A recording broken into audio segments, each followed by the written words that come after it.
بسم اللہ الرحمن الرحیم۔ میں شروع کرتی ہوں اللہ کے نام سے جو بہت مہربان اور نہایت رحم کرنے والا ہے۔ السلام علیکم ناظرین۔ قرآن مجید میں صرف ان انبیاء علیہ السلام کا ذکر ہی نہیں کہ ان کے ساتھ کیا کیا واقعات پیش آئے، ان کی قوموں نے ان کے ساتھ ان کے مذہب کا جو مذاق اڑایا، ان کی روگردانی کی، اور نہ ہی ان قوموں کا انجام بیان کرنے پر اکتفا کیا ہے۔ انہوں نے اپنے انبیاء کی نافرمانی کی۔ ان کی پاداش میں ان پر طرح طرح کے عذاب مسلط کیے گئے اور وہ کس طرح تباہ ہوئی۔ یہ دونوں صورتیں یعنی انبیاء علیہ السلام کی نافرمانی اور پھر اس کے بدلے میں ان قوموں کا انجام کیا ہوا، یہ قرآن پاک میں واقعات کے ذریعے بیان کیا گیا ہے۔ اب ان کا انعامات کا ذکر بھی ہے جن سے اللہ تعالیٰ نے انبیاء علیہ السلام کو نوازا ہے۔ قرآن مجید میں اللہ تعالیٰ کے بہت سے انعامات کا ذکر بھی ہے۔ بہت سے انبیاء علیہ السلام کو ان نعمتوں سے نوازا، جن میں سے داؤد علیہ السلام اور حضرت سلیمان علیہ السلام، حضرت ایوب علیہ السلام، حضرت یونس علیہ السلام، حضرت زکریا علیہ السلام اور حضرت یحییٰ علیہ السلام ہیں۔ جہاں تک داؤد اور سلیمان علیہ السلام کا ذکر ہے، انہیں اللہ تعالیٰ نے زمین پر سلطنت اور حکومت عطا کی، انہیں اس قدر علم عطا کیا جس سے بہت سے لوگ ناواقف تھے۔ بہت سی طاقتور اور دوئے ہیکل چیزیں ان کے تابع کر دی، جیسا کہ اللہ تعالیٰ نے ان کا تذکرہ قرآن مجید میں بھی کیا ہے۔ سلیمان علیہ السلام کے لیے اللہ تعالیٰ نے ہواؤں کو تابع کر دیا جو آپ کے حکم سے چلتی تھی۔ وہ آپ کو تھوڑے ہی وقت میں تیزی کے ساتھ ایک جگہ سے دوسری جگہ پہنچا دیتی تھیں۔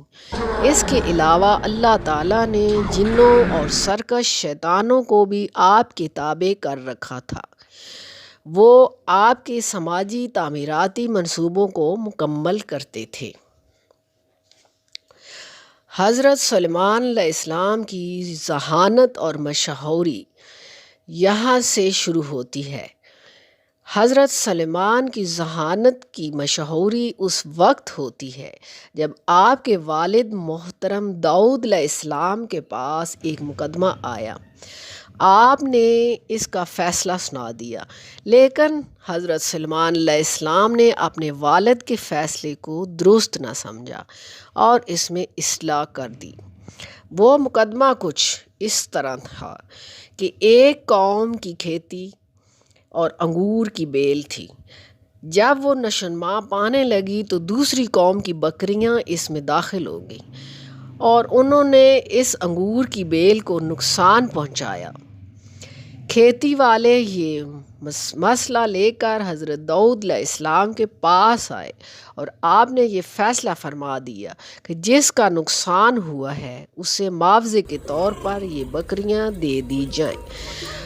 حضرت سلیمان علیہ السلام نے اس فیصلے کی مخالفت کی اور فرمایا کہ اے اللہ کے نبی، یہ فیصلہ درست نہیں۔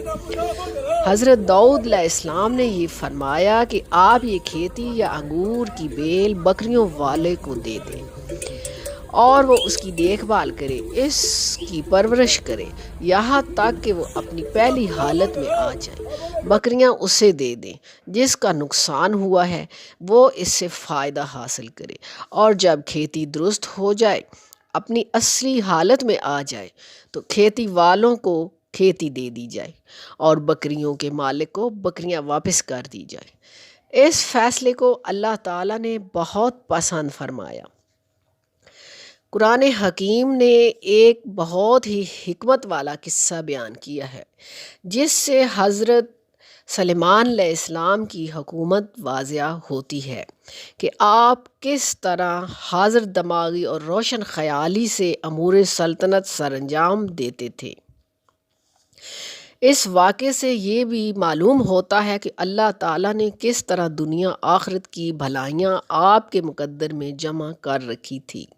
اللہ تعالیٰ نے آپ کو دنیا کی بادشاہیت کے ساتھ ساتھ نبوت کا تاج بھی عطا فرمایا۔ آپ نے امور سلطنت نپٹانے کے ساتھ ساتھ دین رسالت کو بھی پہنچانے میں ذرا کوتاہی نہیں کی۔ ان دونوں ذمہ داریوں کو بہت احسن طریقے سے نبھایا۔ آپ پرندوں اور حیوانوں کی زبان جانتے اور پہچانتے تھے۔ آپ کے لشکر میں جنوں اور انسانوں کے علاوہ پرندے بھی شامل تھے۔